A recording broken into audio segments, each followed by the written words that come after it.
The fluorescent lights of the convenience store buzzed overhead like angry wasps, casting everything in a sickly yellow glow that made my already pale reflection in the glass door look corpse-like. My fingers trembled as I clutched the crumpled $20 bill, my last until Friday's paycheck, and stared at the pregnancy tests lined up on the shelf like tiny grenades waiting to detonate my entire existence. 3 months. It had been 3 months since I'd made the biggest mistake of my life. The air conditioning blasted cold air down my neck, raising goosebumps along my arms despite the suffocating August heat outside. I could smell stale coffee and the synthetic cherry scent of cleaning products, mixed with my own nervous sweat. My hand hovered over the cheapest option, a generic brand in plain packaging that promised the same results as the expensive ones. I wasn't supposed to be here. I was supposed to be free. The secret marriage, if you could even call that courthouse ceremony a marriage, was supposed to end 2 weeks ago. The divorce papers sat in my threadbare messenger bag, unsigned, because he hadn't bothered to show up to our meeting. Again. 6 months of this arrangement. 6 months of pretending to be Mrs. Dante Moretti to the outside world while living completely separate lives, and he couldn't even give me the courtesy of signing the damn papers so I could disappear back into the anonymity I desperately craved. My stomach churned. Or maybe that wasn't nausea from stress. Maybe it was... No, I couldn't think about that yet. I grabbed the test and walked to the counter, avoiding eye contact with the teenage cashier who looked like he'd rather be anywhere else. He didn't even glance at what I was buying, just scanned it with the enthusiasm of someone who'd given up on life at 16. The transaction took seconds, but felt like hours. Outside, the New York heat hit me like a physical wall. The sidewalk radiated warmth through my worn sneakers as I walked the 6 blocks back to my studio apartment in a building that had seen better days sometime around 1970. Sweat trickled down my spine, making my cheap cotton dress stick to my skin. Car horns blared in the distance, and somewhere nearby, a dog barked incessantly. I climbed the 4 flights of stairs. The elevator had been broken for 2 months, and fumbled with my keys, hands still shaking. The hallway smelled like Mrs. Chen's cooking from 4B, something with garlic and ginger that would normally make my mouth water, but now made my stomach flip dangerously. Inside my apartment, I locked the door and leaned against it, closing my eyes. The space was tiny, barely 300 square feet, but it was mine. Or it had been. Until Dante Moretti walked into the hospital where I worked night shifts as a nurse's aide and turned my world into something I no longer recognized. I'd been emptying a bedpan. Glamorous, I know, when I first saw him 6 months ago. He'd appeared in the corridor outside the ICU like a dark prince from some twisted fairy tale, flanked by 2 men in expensive suits who screamed security detail. Everything about him was sharp, the cut of his black suit, the angle of his jaw, the way his dark eyes swept the hallway with predatory awareness before landing on me. I'd frozen like a rabbit spotting a wolf. He was beautiful in a dangerous way, the kind of beautiful that came with warning labels. Dark hair styled with casual precision, olive skin, full lips that looked cruel even when neutral. But it was his eyes that trapped me. Nearly black, intelligent, and absolutely merciless. He couldn't have been more than 30, yet he carried himself with the authority of someone who'd never been told no in his entire life. "You," he'd said, his voice deep and smooth like expensive whiskey. "I need to speak with you." My first instinct had been to run. Something primal in my brain recognized danger when it saw it, even wrapped in Armani and wearing a watch that probably cost more than my annual salary. But his security detail had already positioned themselves to block the exits, and the bedpan in my hands was a humiliating reminder of exactly how powerless I was. That conversation had led to another, and another. And then, somehow, I still wasn't entirely sure how he'd manipulated me into it. I was standing in a courthouse wearing a dress I'd bought at Target, becoming his wife for reasons he'd never fully explained. "It's temporary," he'd assured me, his hand warm and possessive on my lower back as we signed the papers. 6 months. You'll be compensated generously, and then you'll never have to see me again. The compensation had been enough to make me ignore every screaming instinct telling me to run. Enough to pay off my mother's medical bills from her final year enough to clear the predatory student loans that had been drowning me since I dropped out of nursing school. Enough to maybe, finally, give me a chance at the life I'd always dreamed of but never thought I'd have. I should have known better. Nothing that good ever came without a price.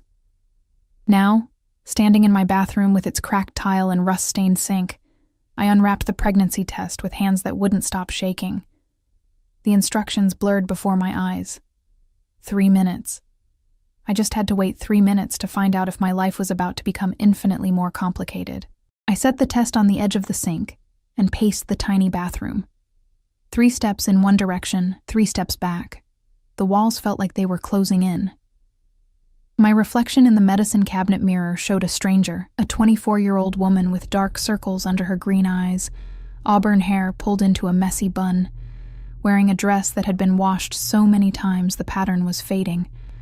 I looked exhausted, invisible. Exactly the kind of woman a man like Dante Moretti should never have noticed. But he had noticed, and that one night 3 months ago, when I'd broken every rule we'd established. My phone buzzed in my pocket, making me jump. I pulled it out with a sense of dread that proved justified when I saw the name on the screen, Dante. My thumb hovered over the ignore button, but ignoring Dante Moretti never ended well. I'd learned that the hard way, I answered, pressing the phone to my ear with a hand I willed to steadiness. Hello? Where are you? His voice came through clear and commanding, with that barely detectable accent that appeared when he was stressed or angry. Italian, probably, though he'd never confirmed his background. Everything about Dante was information on a need-to-know basis, and apparently, I never needed to know. Home, I said, keeping my voice neutral. Why? We need to talk. I'm sending a car. My heart hammered against my ribs. I don't think that's a good idea. We can talk over the phone. No. The single word was absolute. 20 minutes, Elena. Be ready. He hung up before I could protest. Of course he did. Dante didn't ask. He commanded. He didn't request. He demanded. And somehow, despite every fiber of my being telling me to rebel, I always complied. I looked at the pregnancy test. 2 minutes had passed. My hands found the edge of the sink, gripping it hard enough that my knuckles turned white. This couldn't be happening. Not now. Not when I was so close to being free of him, free of this bizarre arrangement that had started as a simple transaction and had somehow become so much more complicated. 3 months ago, after one of his business dinners where I'd been required to play the dutiful wife, he'd driven me home himself, a rarity, since he usually had his driver handle such mundane tasks. We'd been sitting in his car, a sleek black Mercedes with windows tinted dark enough to hide sins, parked outside my building. The leather seats had been soft beneath my thighs, and the interior had smelled like his cologne, something dark and expensive with notes of bergamot and cedar. You played your part well tonight, he'd said, turning those dark eyes on me. Thank you. It was the first time he'd ever thanked me for anything. The first time he'd looked at me like I was more than just a convenient prop in whatever game he was playing. The city lights had reflected in his eyes, and I'd felt something shift between us, something dangerous and electric that made my pulse race and my common sense evaporate. It's what you're paying me for, I'd replied, trying to sound unaffected even as my body betrayed me with a flush I hoped he couldn't see in the dim light. He'd reached out, his fingers brushing my cheek with surprising gentleness. Is that the only reason you're here, Elena? The money? I should have said yes, should have grabbed my purse and run into my building without looking back. Instead, I'd leaned into his touch like a flower turning toward poisoned sunlight. No, I'd whispered. And then his mouth was on mine, demanding and possessive, and I was kissing him back with 6 months of suppressed attraction and loneliness pouring out of me like a dam breaking. We'd ended up in his penthouse that night, a sprawling space on the Upper East Side with floor-to-ceiling windows and art that probably cost more than my entire building. He'd been demanding but careful, possessive but attentive, and I'd fallen asleep in his arms feeling safer than I had in years. When I woke up the next morning, he was gone. No note. No explanation. Just a reminder that whatever had happened between us didn't change the fundamental nature of our arrangement. temporary, transactional, and ending in exactly 3 months. I'd tried to contact him afterward, called, texted, even showed up at one of his restaurants. His security had politely but firmly turned me away each time. The message was clear. The night had been a mistake, an aberration he had no intention of repeating. So I'd focused on the end date, counting down the days until I could be free of Dante Moretti and the confusing, terrifying feelings he stirred in me. Now, I looked down at the pregnancy test. 2 pink lines stared back at me, sharp and undeniable. Positive.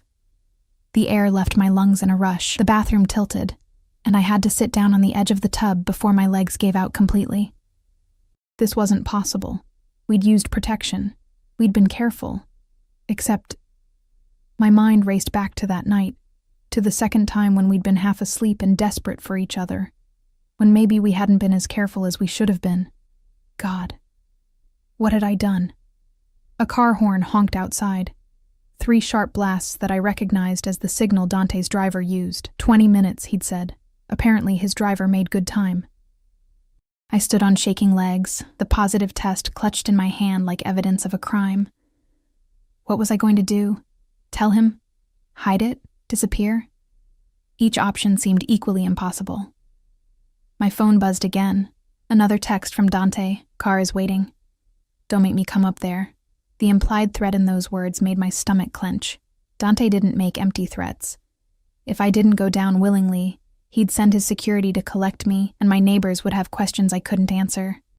I wrapped the pregnancy test in toilet paper and shoved it deep in my bathroom trash, then splashed cold water on my face. My reflection still looked pale and terrified, but at least I didn't look like I was about to pass out anymore.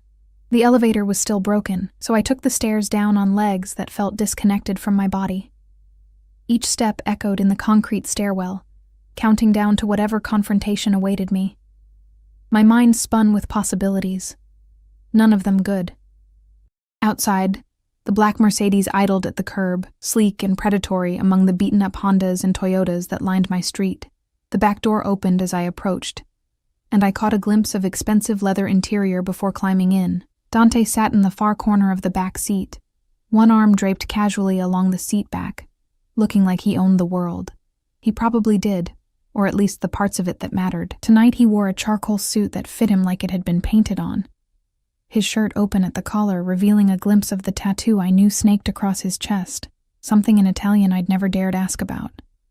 His dark eyes tracked my every movement as I settled into the seat, and I felt naked under that gaze despite being fully clothed. "You look pale," he observed, his voice carrying that edge of command that made my spine straighten automatically. "Are you ill?" "Just tired," I lied, clasping my hands in my lap to hide their trembling. Long shift. The driver pulled smoothly into traffic without waiting for instructions. I didn't ask where we were going. With Dante, the destination was always secondary to the journey. "We need to discuss the divorce papers," he said, pulling a manila envelope from beside him. Our divorce papers. The ones he'd refused to sign 2 weeks ago. My heart sank. "You're finally ready to sign?" Something flickered across his face, too quick to identify. "No." The single word dropped between us like a stone into still water, sending ripples of implications I wasn't ready to examine. "What do you mean, no?" Our agreement, he interrupted, his voice quiet but sharp, was based on certain assumptions that are no longer valid. Panic clawed at my throat. Did he know? How could he know? I'd only just found out myself minutes ago. "I don't understand," I managed, hating how small my voice sounded. Dante leaned forward, close enough that I could smell his cologne, feel the heat radiating from his body. His eyes pinned me in place, dark and intense, and filled with something that looked almost like possession. "You're mine, Elena," he said softly, each word deliberate and weighted with meaning, "and I've decided I'm not letting you go." The words hung in the air between us like a death sentence, and I couldn't breathe. The car's leather seat suddenly felt suffocating, the tinted windows trapping me in this small space with a man who had just declared ownership of me as casually as someone might claim a piece of furniture. "Excuse me?" I finally managed, my voice coming out sharper than I'd intended. Fear had a way of making me brave, or at least reckless. You don't own me, Dante. This was a business arrangement with an expiration date. His jaw tightened, the only visible sign of displeasure on his otherwise impassive face. Things have changed. What things? My pulse hammered in my throat. You've ignored me for 3 months. You wouldn't return my calls, wouldn't meet with me. You sent your lawyer to deal with the divorce papers instead of facing me yourself. And now suddenly you've decided you're not letting me go? That's not how this works. The car turned onto the FDR Drive, heading north. Through the window, the East River glittered under the city lights, deceptively beautiful. I'd always loved this view, but tonight it felt ominous, like we were driving toward something I couldn't escape. Dante's hand moved, and I flinched instinctively. He noticed. Of course he noticed. And something flickered in his eyes that might have been hurt if I thought him capable of such vulnerability. His hand settled on my knee instead, warm and possessive through the thin fabric of my dress. "Don't pull away from me," he said quietly, and the gentleness in his tone was somehow more terrifying than anger would have been. "Then tell me what's going on." I forced myself not to move, not to acknowledge the heat of his palm seeping into my skin. "Why the sudden change? Why won't you sign the papers?" He was silent for a long moment, his thumb tracing absent circles on my knee that sent unwanted shivers up my spine. The intimacy of the gesture felt wrong given everything between us, yet my traitorous body responded anyway. "Do you remember Vincent Russo?" he asked finally. The name meant nothing to me. I shook my head. He worked for me, handled certain financial arrangements. Dante's voice had gone cold, emotionless. 3 weeks ago, I discovered he'd been skimming from my accounts, small amounts at first, then larger. Over 2 years, he'd stolen nearly $500,000. I didn't know what to say. This glimpse into his world, the casual mention of the kind of money I couldn't even imagine, the implications of what worked for me might actually mean, reminded me how little I truly knew about my husband. "I'm sorry," I offered weakly. "But what does that have to do with, he used your name to do it?" The bottom dropped out of my stomach. "What?" "The accounts were in your name, joint accounts technically, since you're my wife. He had access to your social security number, your identification, information he shouldn't have had." Dante's hand tightened on my knee. "He made it look like you were the one stealing from me." Horror washed over me in cold waves. "But I didn't. I would never—" "I know." His voice softened slightly. "I had it investigated thoroughly. You're innocent, but others in my organization don't know that. They see the evidence, your name on the accounts, your signature on the transfers, and they assume you're guilty." The car merged into slower traffic, and I became aware of another vehicle following close behind us. More security, probably. The reality of who Dante was, what he was involved in, crashed over me with renewed force. "So clear my name," I said, trying to keep the panic from my voice. "Tell them the truth." "I have. But Vincent disappeared before I could deal with him properly. And his family is claiming he was set up, that you were the real thief, and I'm protecting you because you're my wife." He turned to face me fully, his eyes intense. "There are people who want revenge, Elena. People who think you stole from them, hurt their families. If I divorce you now, if you're no longer under my protection—" He didn't finish the sentence. He didn't need to. "So this is about protection," I said hollowly. "You're keeping me as your wife to protect me from the consequences of someone else's crime. Partially." His hand moved from my knee to my face, cupping my jaw with surprising tenderness. "But that's not the only reason." My heart stuttered. "Dante, that night 3 months ago," he continued, his thumb brushing my cheekbone, "I've tried to forget it, tried to maintain the distance we'd agreed upon. But I can't stop thinking about you, Elena. Can't stop wanting you." The confession should have thrilled me. 3 months ago, it would have. But now, with a positive pregnancy test in my bathroom trash and my life spiraling into chaos I couldn't control, it felt like another chain wrapping around me. "You can't just decide to keep me because you want me," I protested, even as my body betrayed me by leaning into his touch. "I'm not a possession." "No," he agreed. "You're my wife, and in my world, that means something." The car pulled up to a building I recognized, his penthouse on the Upper East Side, the same place where we'd spent that one perfect, terrible night. Panic spiked through me. "I can't go up there with you," I said quickly. "I need to go home. I have work tomorrow and I called the hospital. You're taking a personal day." He said it like it was already decided, like my job and my choices were his to manage. "You had no right. I have every right. You're in danger, Elena. Until I find Vincent and clear this up properly, you need to be where I can protect you." The door opened, and one of his security guards stood waiting. Dante climbed out, then turned to offer me his hand. "Please don't fight me on this." The please surprised me. Dante rarely asked for anything. He commanded and expected obedience. But there was something almost vulnerable in how he looked at me now. Something that reminded me of the man who'd held me that night, who'd whispered my name like a prayer against my skin. I took his hand, letting him help me from the car. The evening air felt cooler here, less oppressive than in my neighborhood. The building's doorman nodded respectfully as we passed, and I wondered what he thought of me. This woman in a faded dress arriving with one of the building's wealthiest residents. The elevator ride to the penthouse was silent. Dante stood close enough that our arms brushed, and I could feel the tension radiating from him. His security guard, a massive man named Marco, who I'd met briefly before, stood at attention near the elevator panel, eyes forward but clearly alert. When we reached the penthouse, Dante guided me inside with a hand on the small of my back. The space looked exactly as I remembered. Sleek, modern furniture, abstract art on the walls, floor-to-ceiling windows offering a breathtaking view of the city. It smelled like him, that intoxicating mix of cologne and something uniquely Dante. "Are you hungry?" he asked, shrugging out of his suit jacket and draping it over a chair.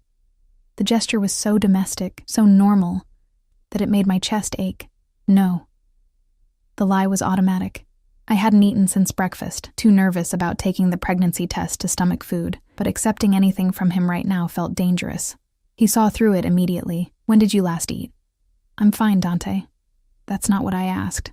He moved to the kitchen, all marble countertops and stainless steel appliances, and began pulling items from the refrigerator. "Sit. I'll make something." The idea of Dante Moretti cooking was so absurd that I almost laughed. "You cook?" "My mother insisted I learn. She said a man who can't feed himself is no man at all." He glanced at me, a slight smile playing at his lips. "Sit, Elena. Please." That please again. I found myself obeying, settling onto one of the bar stools at the kitchen island. From here, I could watch him work, and the sight was surreal. This dangerous, powerful man moving around the kitchen with surprising competence, preparing what looked like pasta carbonara. "Tell me about Vincent," I said, needing to understand the danger I was apparently in. "Who was he? Why did he use me?" Dante's hand stilled briefly on the cutting board where he was slicing pancetta. "Vincent joined my organization 5 years ago. Smart, ambitious, good with numbers. I trusted him." The knife resumed its rhythmic chopping. "That was my mistake. And his family? The ones who think I'm guilty? His wife, Maria. His brother, Paolo. They're convinced Vincent was framed, that he's innocent, and you're the real criminal." Dante's voice hardened. "Paolo especially is volatile. He's made threats." My blood ran cold. "What kind of threats?" "The kind I take seriously." He looked up from the cutting board, his dark eyes meeting mine with an intensity that made my breath catch. "Which is why you're staying here until this is resolved. You'll have security with you at all times. No more taking the subway alone. No more walking home from work through empty streets. I can't just abandon my life. Your life will still be there when this is over. But you won't be any good to it if you're dead." The bluntness of the statement made me flinch. This was the reality of Dante's world. A world where threats were real, where violence was a viable solution, where people disappeared and no one asked questions. "How long?" I asked quietly. "How long do I have to live like this?" "As long as it takes." He turned back to the stove, adding the pasta to boiling water. "Vincent left a trail. My people are following it. When we find him, this ends. And if you don't find him, the silence that followed was answer enough." I watched him cook, my mind racing. The pregnancy test, the threats, the impossible situation I'd somehow stumbled into by agreeing to a fake marriage 6 months ago. Everything felt like it was spiraling out of control, and I was powerless to stop it. The nausea returned, stronger this time. I pressed a hand to my stomach, willing it away. "Are you all right?" Dante asked immediately, his attention snapping to me with unnerving focus. "You've gone pale again. Just tired." I repeated my earlier lie. "It's been a long day." He studied me for a moment, then turned off the stove and moved around the island to stand in front of me. His hands cupped my face, tilting it up to meet his gaze. "Don't lie to me, Elena. I need to know if something's wrong."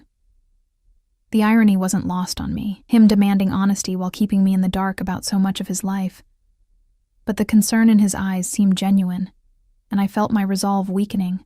"I'm just overwhelmed," I admitted. "This morning I thought I'd be signing divorce papers and moving on with my life. Now you're telling me I'm in danger, that I need security, that I have to stay here."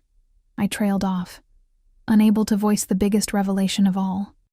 His thumb brushed my lower lip, a gesture so intimate it made my heart stutter. "I know this isn't what you wanted. I know I'm asking a lot, but I need you safe, Elena. He seemed to struggle with the words. "I need you." Before I could respond, he kissed me, deep and possessive and desperate. I should have pushed him away, should have maintained the distance we'd kept for 3 months. Instead, I kissed him back, my hands fisting in his shirt, pulling him closer. This was madness. This was dangerous. But God help me, I'd missed him. Missed this, missed the way he made me feel, wanted, cherished, important. When we finally broke apart, both breathing hard, he rested his forehead against mine. "Stay," he whispered. "Not because you have to, because you want to." I wanted to say yes, wanted to forget about the complications and the danger, and just lose myself in him, but the secret growing inside me felt like a wall between us, one I couldn't ignore much longer. "I need time," I said instead. "To think, to process all of this." He nodded slowly, pulling back. "The guest room is ready for you. Same one you used before." He returned to the stove, plating the pasta with careful precision. "Eat something, then rest. We'll talk more in the morning." The food smelled incredible, and my stomach growled despite the nausea.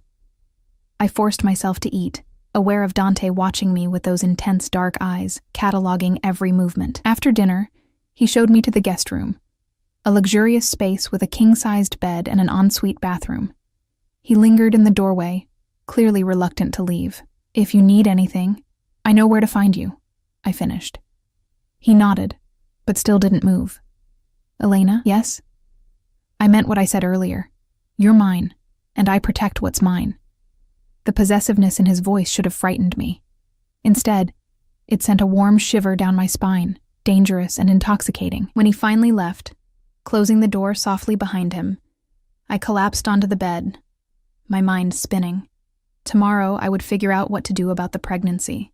Tomorrow I would deal with the threats and the danger and all the impossible complications. Tonight, I just needed to survive. I didn't sleep. How could I, when my entire world had shifted on its axis in the span of a few hours? The bed was sinfully comfortable, Egyptian cotton sheets, pillows that felt like clouds, but luxury couldn't quiet the chaos in my mind. Positive. The word echoed in my head like a drumbeat. Positive, positive, positive. I was carrying Dante Moretti's child. A man who'd just declared he owned me, who lived in a world where people made threats and disappeared, who was keeping me here as much for his own desire as for my protection. A man I barely knew, despite being legally married to him. Around 3 a.m, I gave up on sleep and moved to the window. The city sprawled below, millions of lights twinkling in the darkness. Somewhere out there, Vincent Russo was hiding, and somewhere, his family was blaming me for crimes I didn't commit, making threats I couldn't defend against. I pressed my hand to my still flat stomach. "What have I gotten us into?" I whispered to the tiny cluster of cells that would become a person. My person. Our person. A soft knock made me jump. "Elena." Dante's voice came through the door, rough with concern. "Are you awake?" I should have pretended to be asleep. Instead, I found myself saying, "Yes." The door opened, and he stepped inside wearing only pajama pants, his chest bare. The tattoo I'd glimpsed before was fully visible now, an intricate design of a phoenix rising from flames, the detail work so elaborate it must have taken hours. It stretched from his left shoulder across his chest, the wingtips reaching toward his heart. "I heard you moving around," he said, closing the door behind him. "Can't sleep? Too much on my mind." He crossed the room to stand beside me at the window, close enough that I could feel the heat radiating from his skin. "Talk to me." Where would I even start? With the pregnancy? With my fear? With the confusion about what I actually felt for this complicated, dangerous man? "Why did you really marry me?" I asked instead. 6 months ago, when you showed up at the hospital and made this arrangement? What was the real reason? He was quiet for so long I thought he wouldn't answer. Then, my father was dying. Cancer. He had one wish before he died, to see me married, settled, with the promise of a family to continue his legacy. The admission surprised me. Dante rarely spoke about his personal life, his family. "You did it for him?" "I did it for peace. My father and I, we had our differences, but he was still my father." His reflection in the window showed a rare vulnerability, and I needed a wife who wouldn't ask questions, who would play the part and then disappear. "You seemed perfect, invisible, desperate enough to agree, with no connections to my world. Invisible," I repeated, the word stinging more than it should. "Is that really how you saw me, at first?" He turned to face me fully, forcing me to meet his eyes. "But then I got to know you. Your strength, your kindness despite everything life had thrown at you. The way you cared for your patients, even the difficult ones. The way you never complained about the arrangement, never demanded more than we'd agreed upon." His hand came up to tuck a strand of hair behind my ear. "You weren't invisible anymore, Elena. You were all I could see." My breath caught. "Then why did you push me away after that night?" "Because I was falling for you," he said simply. "And in my world, that's dangerous. Caring about someone makes them a target, makes them leverage. I thought if I kept my distance, if I stuck to the original plan, you'd be safe. You could walk away when our 6 months were up and never look back, but you couldn't let me go. No." The admission seemed to cost him. I tried. God knows I tried. But the thought of you out there, unprotected, living in that building with the broken elevator and questionable locks, it drove me insane. And then Vincent's betrayal gave me an excuse to keep you close." "An excuse?" I challenged. "So the threats aren't real?" "Oh, they're real," he said darkly. "Paolo Russo would hurt you just to get to me. But I could have handled that threat differently, put security on you from a distance, had you moved to a safer location. I didn't have to bring you here, to my home." His fingers traced my jawline. "I wanted you here. Wanted you in my space, my bed, my life." The honesty was almost painful. "Dante, I know it's selfish. I know you deserve better than this half-life I'm offering. But I can't let you go, Elena. I won't. I should have been angry at his possessiveness. Should have fought against this cage he was building around me, no matter how gilded. But standing there in the darkness, his words wrapping around me like silk bindings, I couldn't find the will to resist." "What if I want to go anyway?" I tested, needing to know how far his control extended. Something dangerous flashed in his eyes.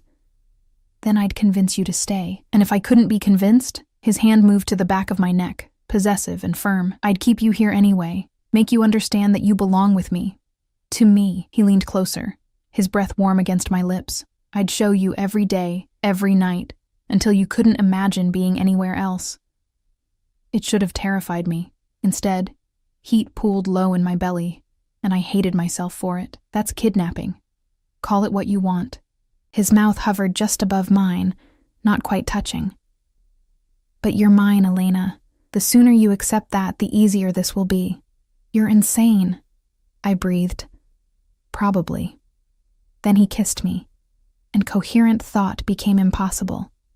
This kiss was different from the one in the kitchen earlier, deeper, more demanding, staking a claim. His hands moved over my body with the confidence of someone who knew exactly what he wanted and wasn't afraid to take it. I should have pushed him away, should have maintained some sense of self-preservation. Instead, I melted into him. my body betraying every logical thought in my head. He lifted me effortlessly, carrying me to the bed. The cool sheets met my back as he settled over me, his weight a delicious pressure. His mouth traveled down my neck, finding that spot below my ear that made me gasp. "Tell me to stop," he murmured against my skin. "Tell me you don't want this," but I couldn't. God help me, I couldn't. My hands explored the planes of his back, feeling the muscle shift beneath warm skin. The phoenix tattoo felt slightly raised under my fingertips, the detail work even more intricate up close. "Why a phoenix?" I asked, needing to slow things down before they went too far. He pulled back slightly, his dark eyes meeting mine. "Because I've burned down and rebuilt myself more times than I can count. Every time I think the fire will consume me completely, I rise again." His thumb traced my lower lip, like now. "I thought I could burn away what I felt for you. Instead, it just made me want you more." The raw honesty in his voice made my chest tight. "Dante, there's something I need to tell you." "Shh." He kissed me again, softer this time. "Whatever it is can wait until morning. Right now, I just need to feel you. Need to know you're real, that you're here." The desperation in his words broke something in me. Tomorrow I would tell him about the pregnancy. Tomorrow I would figure out what this all meant, how to navigate the impossible situation we'd created. Tonight, I just needed to not feel so alone. We made love slowly, tenderly, so different from that frantic first time 3 months ago. He touched me like I was precious, something to be cherished and protected. And when we finally came apart in each other's arms, he held me close, his heart beating steadily against my back. "Don't leave me," he whispered into my hair, so quietly I almost didn't hear it. "Whatever happens, whatever comes, promise me you won't leave." The plea in his voice shattered my last defenses. "I promise," I whispered back, sealing both our fates with those 2 words. I woke to sunlight streaming through the windows and the smell of coffee. For a moment I was disoriented. The room too large, the sheets too soft, the scent too masculine.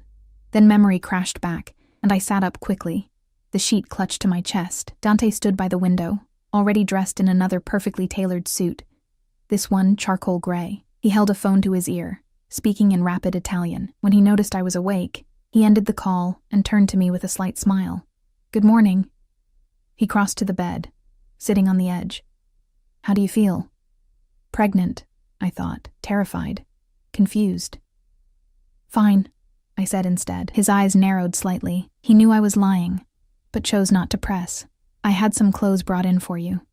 They're in the closet, and breakfast is ready when you are. Dante, we need to talk. After breakfast." He leaned in to kiss my forehead, the gesture unexpectedly sweet. "Get dressed. I'll be in the kitchen." After he left, I found the closet stocked with clothes in my exact size, designer labels I couldn't afford in a lifetime. Everything from casual wear to evening gowns. It felt like being dressed up like a doll, and I hated how much I liked the soft cashmere and silk against my skin. I chose simple jeans and a cream-colored sweater, then made my way to the kitchen. Dante had prepared an elaborate breakfast. Eggs, toast, fresh fruit, juice. My stomach lurched at the sight. "I'm not very hungry," I started, but he was already pulling out a chair for me. "You need to eat. You barely touched dinner last night." I forced myself to sit, to take small bites of toast even as nausea rolled through me. Dante watched me with those intense dark eyes, and I knew I couldn't put this off any longer.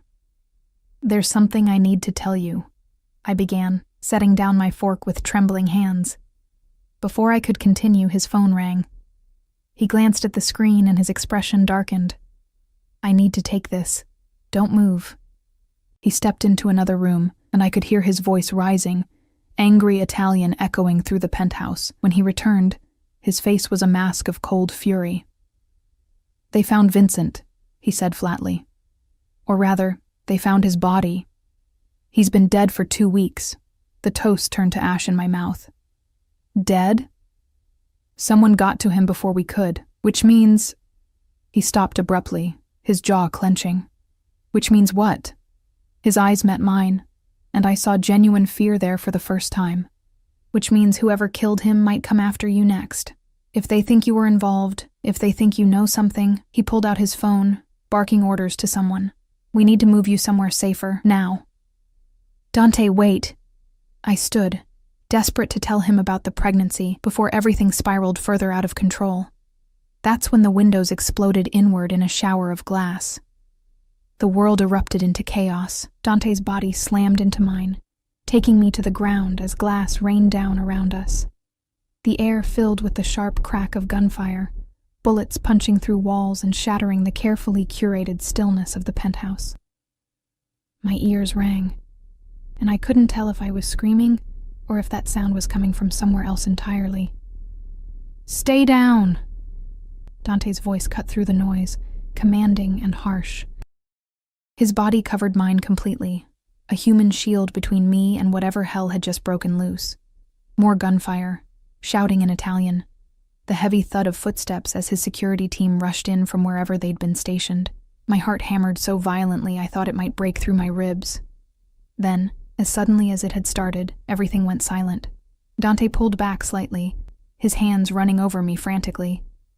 "Are you hurt? Elena, look at me. Are you hurt?" I couldn't speak. Couldn't breathe. My hands moved to my stomach instinctively, protectively, and I saw his eyes track the movement with sharp awareness. "I'm fine," I managed, though my voice sounded strange and distant. "I'm not hurt." Glass littered the floor around us like deadly diamonds. The beautiful floor-to-ceiling windows were completely destroyed, curtains shredding in the morning breeze that now whipped through the penthouse. Outside, I could hear sirens approaching, police, ambulances, the city responding to violence in its midst. Marco appeared in the doorway, gun drawn, his massive frame blocking any potential threat. "Building is secure, boss. 3 shooters in the building across the street. All down." "Down?" Dante's voice was ice. "Dead, sir." Dante's jaw clenched. He stood, pulling me up with him, glass crunching under our feet. "Get her out of here. Take her to the safe house in Brooklyn. Full security detail. No one gets within 50 feet of her." "No." The word burst from me before I could think better of it. "I'm not going anywhere without you." He turned those dark eyes on me, and I saw something terrifying there. Cold calculation, mixed with barely controlled rage. "This isn't a discussion, Elena. You nearly died just now. They know where you are, which means you can't stay here. Then come with me. I have to deal with this." He gestured to the destruction around us. "Someone just tried to kill you in my own home. That doesn't go unanswered." The implications of his words settled over me like ice water. "You're going after them. I'm going to find out who ordered this hit and make sure they never threaten you again." His hand cupped my face, thumb brushing my cheekbone. "But I can't do that if I'm worried about keeping you safe. I need you somewhere protected while I handle this." "Dante, please." The single word, rough with emotion, stopped my protest. "Please, Elena. Let me protect you." I wanted to argue, wanted to demand he stay with me, tell me everything would be okay, but the fear in his eyes, fear for me, made the words die in my throat. "How long?" I asked instead. "A few days, maybe a week." He kissed my forehead, lingering. "Marco will stay with you. He's the best I have." Marco stepped forward, his expression professional, but not unkind. "We should leave now, Mrs. Moretti, before the police arrive and complicate things." Mrs. Moretti. The name still felt foreign, but right now, it was the only thing anchoring me to reality. Dante walked us to a private elevator I hadn't known existed, hidden behind what looked like a solid wall panel. "This leads directly to the parking garage. Take the armored SUV." He handed Marco a set of keys, then turned back to me. "I'll call you as soon as I can. Don't leave the safe house for any reason. Understand?" I nodded, unable to trust my voice. He pulled me into a fierce kiss, desperate and claiming. When he pulled back, his eyes burned with intensity. "You're mine, Elena. No one takes what's mine and lives to tell about it." Then Marco was guiding me into the elevator, and the doors were closing, and Dante was disappearing from view. My legs finally gave out, and I slumped against the elevator wall, shaking. "Easy, Mrs. Moretti. Marco's voice was surprisingly gentle for such a large man. "You're safe now." Safe. The word felt like a lie. The ride to Brooklyn passed in a blur. Marco drove with professional precision, constantly checking mirrors, taking seemingly random turns that I eventually realized were designed to lose any potential tail. I sat in the back seat, my hand pressed to my stomach, trying to process everything that had just happened. Someone had tried to kill me, tried to kill us. Me and the tiny life growing inside me that Dante didn't even know about yet. The safe house turned out to be a nondescript brownstone in a quiet residential neighborhood. From the outside, it looked like every other building on the tree-lined street. Inside, however, it was a fortress. Reinforced doors, security cameras covering every angle, windows with bulletproof glass. Marco did a sweep of the entire building before allowing me inside. "It's clear. I'll be stationed downstairs. There are 2 more men outside, rotating shifts. You need anything, you call me." He handed me a cell phone. Not my own, I noticed. "This is secure. Mr. Moretti's number is already programmed in." "Thank you, Marco." He nodded and left, closing the door with a solid click that sounded uncomfortably like a lock. I stood in the living room, hugging myself against a chill that had nothing to do with temperature. The space was furnished but impersonal. Generic artwork on the walls, a couch that looked like it had never been sat on, everything in shades of beige and gray. A gilded cage, beautiful and suffocating. My phone, the secure one, buzzed. A text from Dante. "Are you there safely?" "Yes," I typed back. "Are you okay?" "Fine. Police are here asking questions. I'll handle it. Rest. I'll call you tonight. Rest." As if I could possibly rest after being shot at, after watching Dante transform into someone cold and dangerous right before my eyes, after nearly losing everything. I moved through the safe house mechanically, finding a bedroom upstairs that looked out over a small garden. The bathroom was stocked with toiletries, and I found myself standing in the shower, letting hot water wash away the lingering scent of smoke and fear. It was only when I was getting dressed, in clothes that had somehow been provided in my exact size, just like at the penthouse, that the nausea hit me full force. I barely made it to the toilet before I was violently sick, my body purging everything I'd managed to eat at breakfast. When the heaving finally stopped, I sat on the cold tile floor, trembling and exhausted. The pregnancy. In all the chaos, I'd almost forgotten about it. But my body was reminding me now, asserting its new reality whether I was ready or not. I needed to tell Dante. He deserved to know, especially now that our lives had become even more complicated and dangerous. But how? How did I tell him that not only was I carrying his child, but that child had nearly died this morning in a hail of bullets? The phone buzzed again. This time it was a call, not a text. Dante's name flashed on the screen. "Hello?" My voice sounded weak even to my own ears. "Elena." Just my name, but I could hear the tension in his voice. "Are you all right? Marco said you went upstairs over an hour ago." "I'm fine. Just processing." "I know this is difficult. Someone tried to kill me, Dante." The words came out sharper than I intended. "Men with guns tried to kill me in your apartment. That's a bit more than difficult." He was quiet for a moment. "I know. And I'm sorry. I never should have let you get close enough to become a target. So what was I supposed to be? Your secret wife that no one knew about?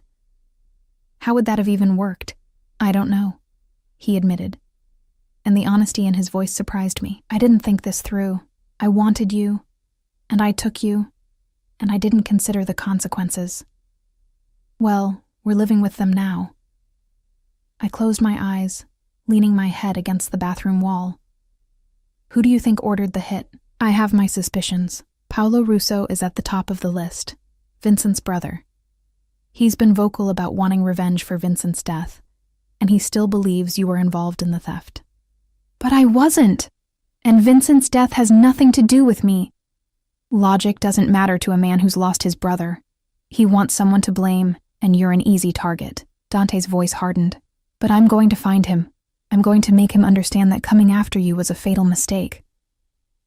The cold certainty in his tone should have scared me. Instead, it made me feel protected, claimed. owned in a way that was both terrifying and intoxicating. "How long will I have to stay here?" I asked. "Until it's safe. Until I've dealt with Paolo and anyone else who might pose a threat." He paused.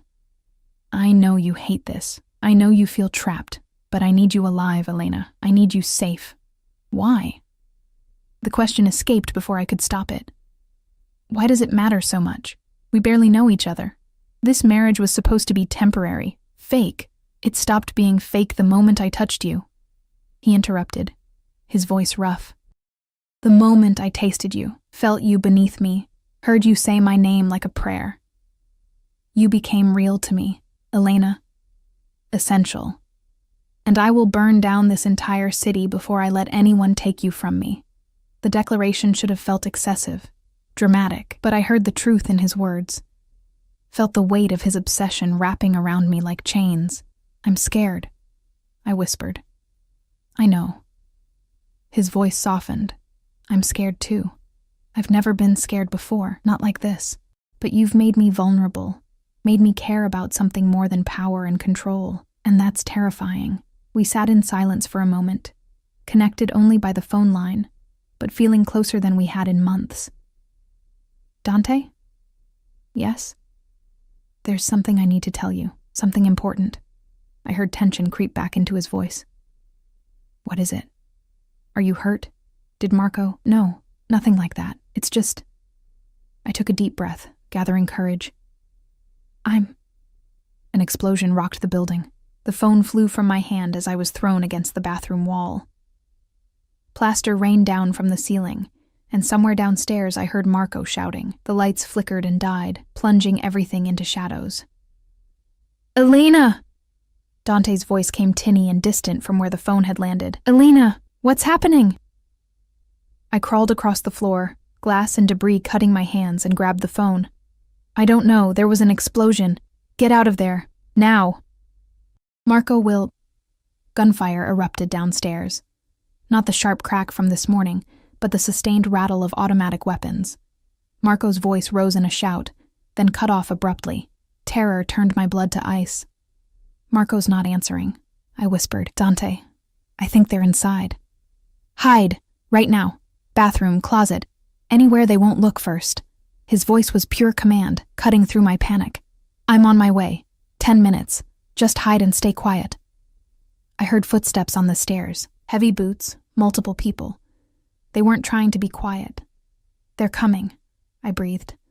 "Elena, listen to me." Dante's voice was steady, anchoring.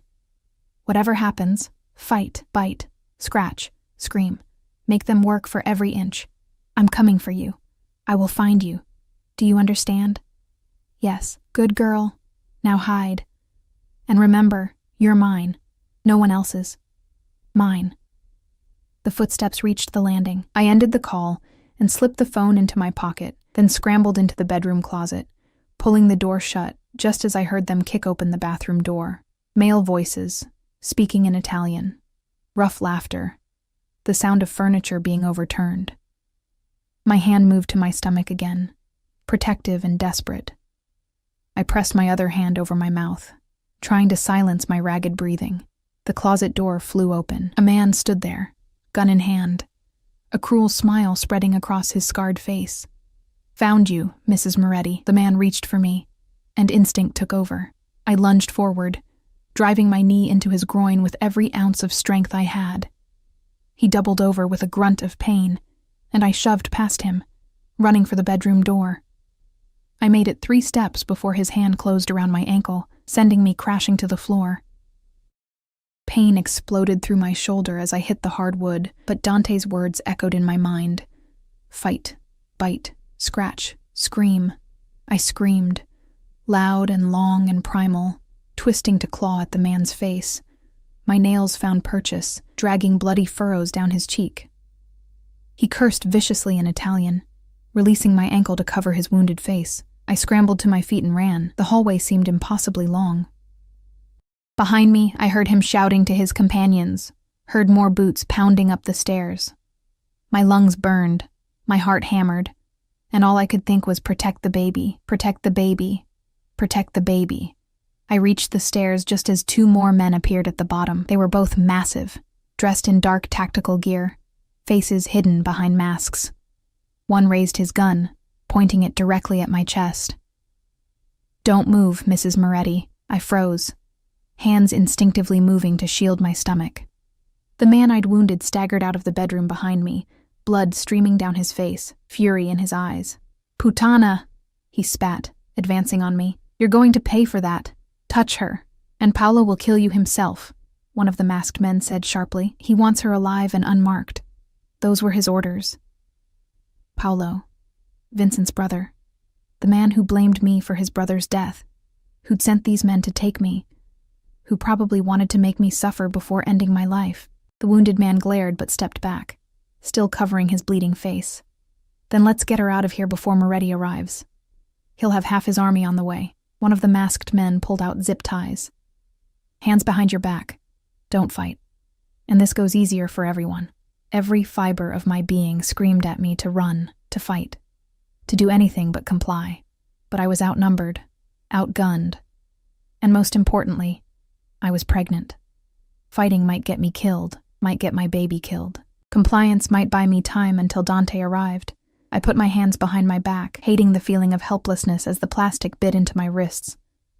The masked man gripped my arm, not gently, but not cruel either, and guided me down the stairs. The living room was destroyed, furniture overturned, walls scorched from the explosion, the acrid smell of smoke and gunpowder thick in the air. Near the door, I saw Marco's body, and my stomach lurched.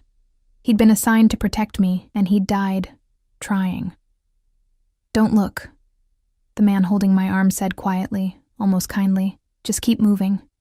They hustled me outside into the gray afternoon. A black van idled at the curb, side door already open. In the distance, sirens wailed, police responding to the explosion and gunfire.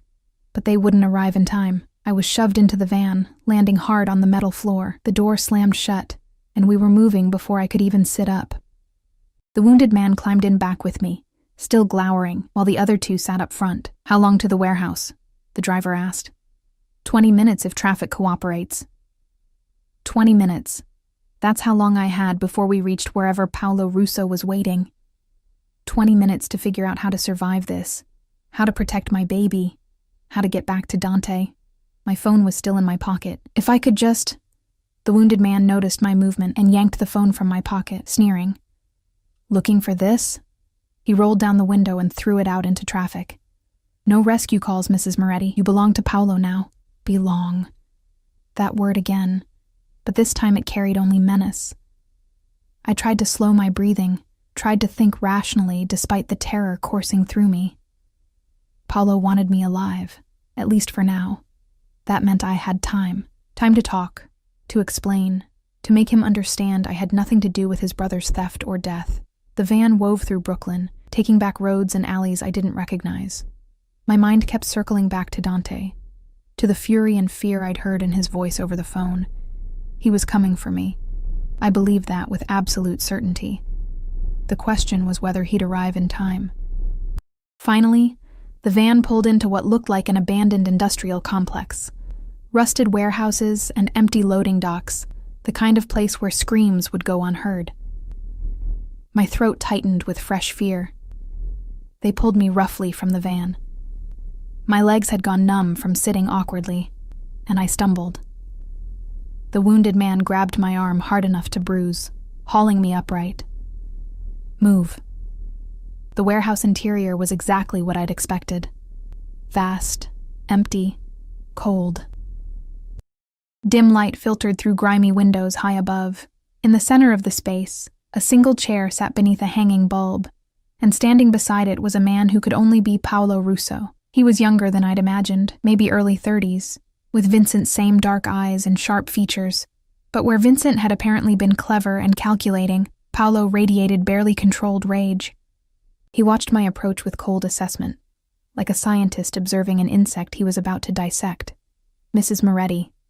His voice was smooth, educated, completely at odds with the violence in his eyes. "Thank you for joining me." I didn't have much choice, I managed, trying to keep my voice steady. A smile ghosted across his lips. No, you didn't. Sit. They forced me into the chair, and Paolo circled me slowly. Do you know why you're here? Because you blame me for your brother's death. Partially.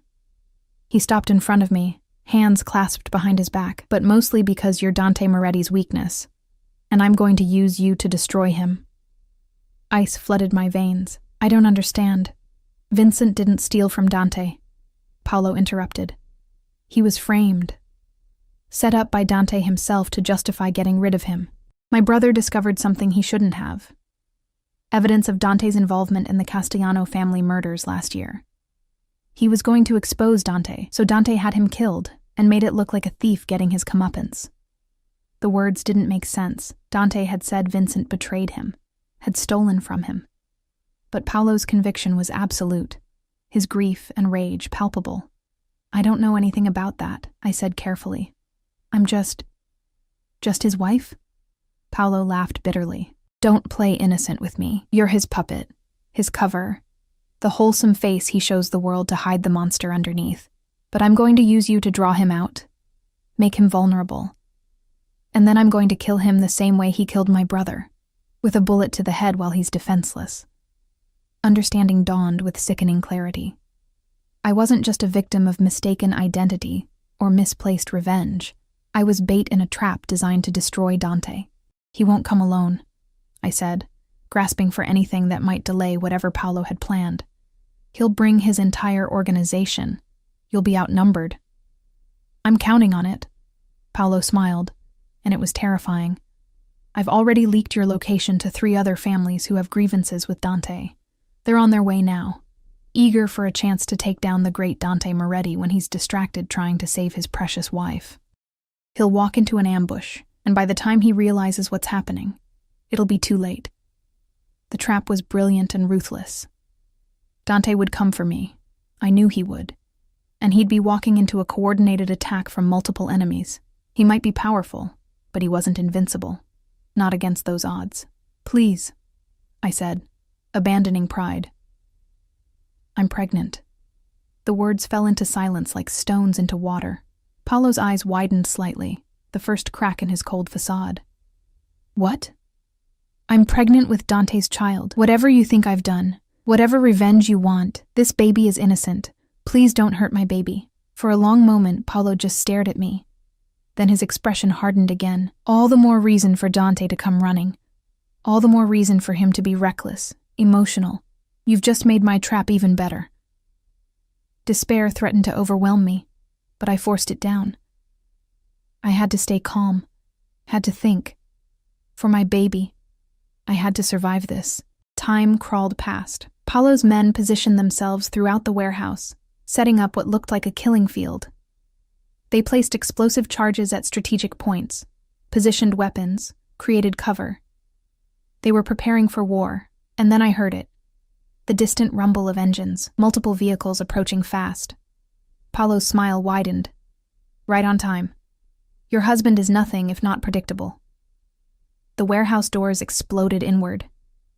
Dante strode through the smoke and debris like an avenging angel, flanked by at least 20 armed men. He wore all black, a gun in each hand, and his face was a mask of cold fury that made Paolo's rage look like a child's tantrum. His eyes found mine across the warehouse, and I saw something shift in his expression. Relief, then renewed rage when he saw the zip ties on my wrists, the fear I couldn't hide. Let her go, Paolo. Dante's voice echoed through the space, absolute in its authority. This is between you and me. Oh, I agree. Paolo pulled a gun from his waistband and pressed it to my temple. Which is why she's the perfect leverage. I felt the cold metal against my skin and fought not to flinch, not to give Paolo the satisfaction of seeing my terror. Dante's expression didn't change, but I saw his finger tighten on his triggers. Last chance. Let her go, and I'll make your death quick.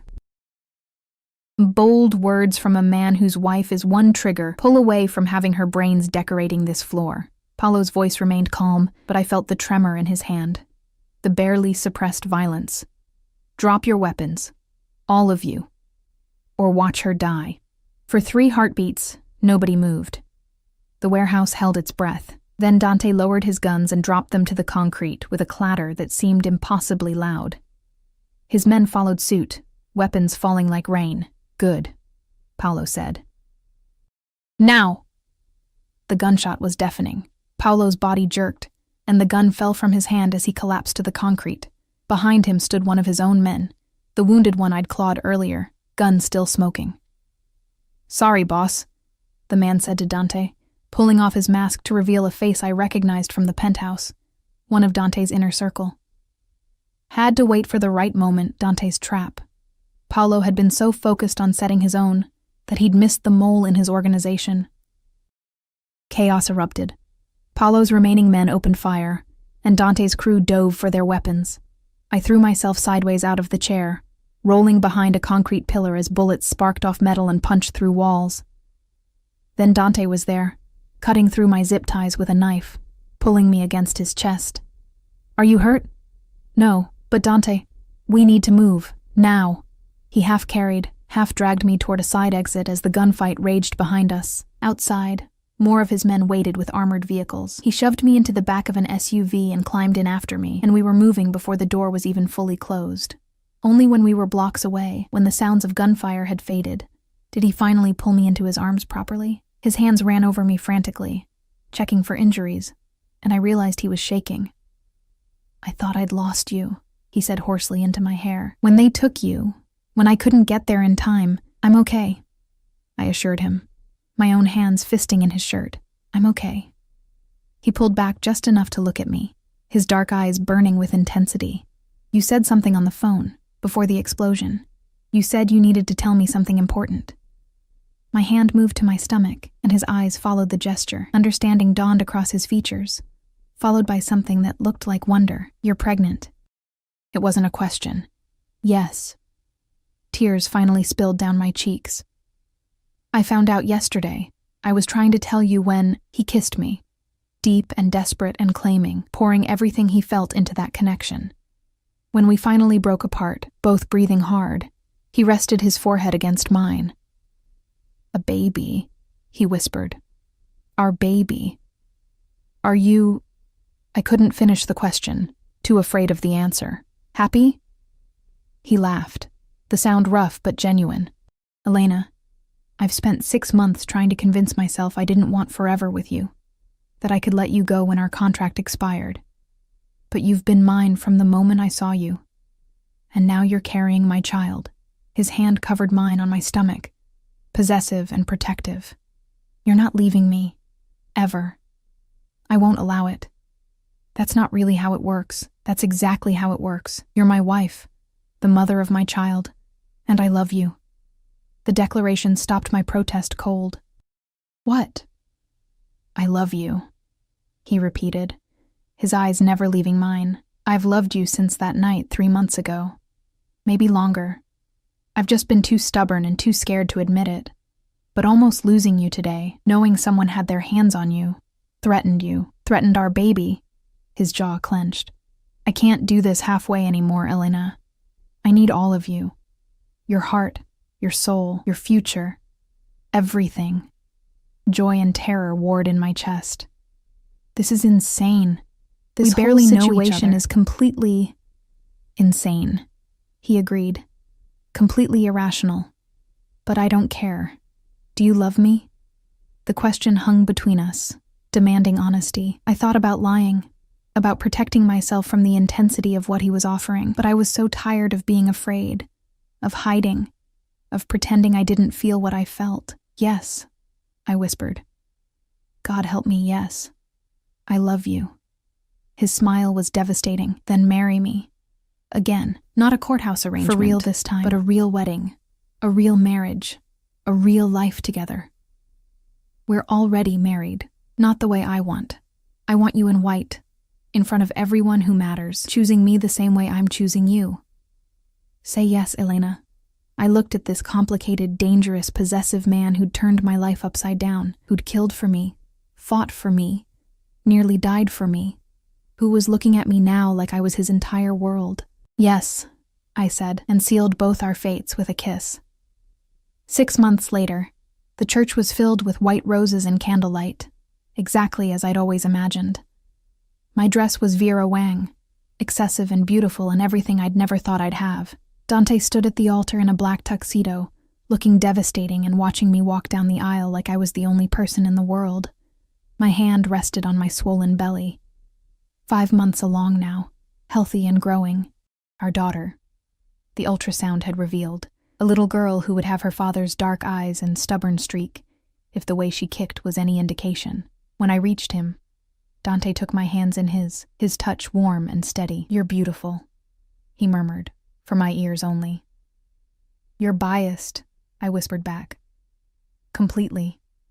His smile was soft, genuine, the expression he only ever showed me. Ready to make this official, I looked at the man I'd accidentally married in a courthouse 6 months ago. The man who'd claimed me, protected me, loved me, with an intensity that still sometimes took my breath away. We'd been through hell together, kidnapping, gunfights, betrayal, violence.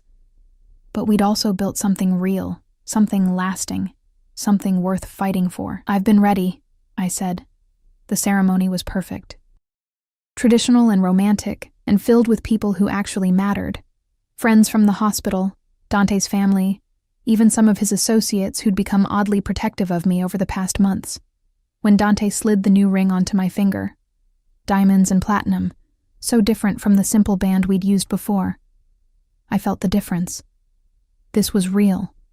This was forever. "I now pronounce you husband and wife," the priest announced. "You may kiss your bride. Bye."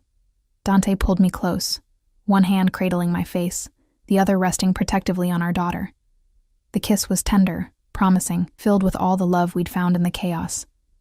When we finally pulled apart, he pressed his lips to my forehead. "Mine," he whispered. "Forever mine." "Forever yours," I agreed.